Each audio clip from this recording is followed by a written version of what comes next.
18 जनवरी 2025 को या उसके आसपास के समय में, क्योंकि यह घटना जनवरी 2025 से शुरू होकर पूरे साल चलेगी। डोनाल्ड ट्रंप ने अपने दूसरे कार्यकाल की शुरुआत में ही ग्रीनलैंड को अमेरिका में शामिल करने या खरीदने की बात फिर से जोर शोर से उठाई।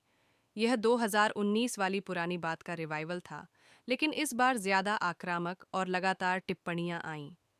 ट्रंप ने इसे राष्ट्रीय सुरक्षा का मुद्दा बताया, खासकर रूस और चीन के आर्कटिक में बढ़ते प्रभाव को रोकने के लिए।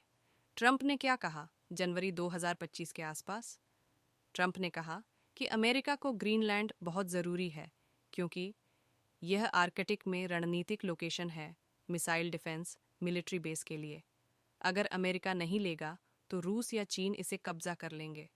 उन्होंने कई बार दोहराया, अगर हम ऐसा नहीं करते हैं तो रूस या चीन ग्रीनलैंड पर कब्जा कर लेंगे और तब रूस या चीन हमारे पड़ोसी नहीं रह पाएंगे। ट्रंप ने डेनमार्क की डिफेंस को मजाक उड़ाया, टू डॉगस्लेट्स वाली डिफेंस, और कहा कि वे, चाहे उन्हें पसंद हो या न हो, आसान तरीके से डील या कठिन तरीके से। जनवरी 2025 में ट्रंप जूनियर ग्रीनलैंड गए, स्पेशल ए इनवॉय नामित किए गए, जैसे लुइजियाना के गवर्नर जेफ लैंड्री, और मिलिट्री स्लैश इकोनॉमिक प्रेशर की बातें हुईं। ट्रंप ने कहा कि ग्रीनलैंड के लोग अमेरिका बनना चाहेंगे, लेकिन पोल्स में 85% ग्रीनलैंडर्स ने विरोध किया। यूरोप और डेनमार्क स्लैश ग्रीनलैंड ने क्या कहा? यूरोप ने एकजुट होकर विरोध किया।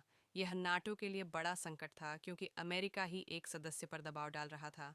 डेनमार्क की पीएम मेटे फ्रीड्रिक्सेन ने कहा, Greenland is not for sale, और अगर अमेरिका अटैक करेगा तो नाटो खत्म हो जाएगा। पोस्ट WW2 सिक्योरिटी खत्म। ग्रीनलैंड के पीएम और लीडर्स ने कहा, हम न तो डेनिश बनना चाहते हैं, न ही अमेरिकी, हम ग्रीनलैंड वासी बनना चाहते हैं। उन्होंने अमेरिकी दखल को फंतासीज कहा। यूरोपीय लीडर्स, फ्रांस के Macron, Germany, Italy, UK, Poland, Spain आदि ने जॉइंट स्टेटमेंट दिया, ग्रीनलैंड वहाँ के लोगों का है और इस पर फैसला सिर्फ डेनमार्क और ग्रीनलैंड ही कर सकते हैं। कई यूरोपीय देशों ने मिलिट्री प्रेजेंस बढ़ाई। फ्रांस, जर्मनी, नॉर्वे आदि के छोटे कंटिजेंट ग्रीनलैंड पहुंचे, ताकि नाटो फुटप्रिंट दिखे और ट्रंप को सिग्नल मिले। यूरोप में डर था कि यह नाटो को तोड़ सकता है, क्योंकि अमेरिका ही अब थ्रेट बन रहा था। रूस की प्रतिक्रिया, रूस ने इस पर चुप्पी साधी, कोई ऑफिशियल कमेंट नहीं आया।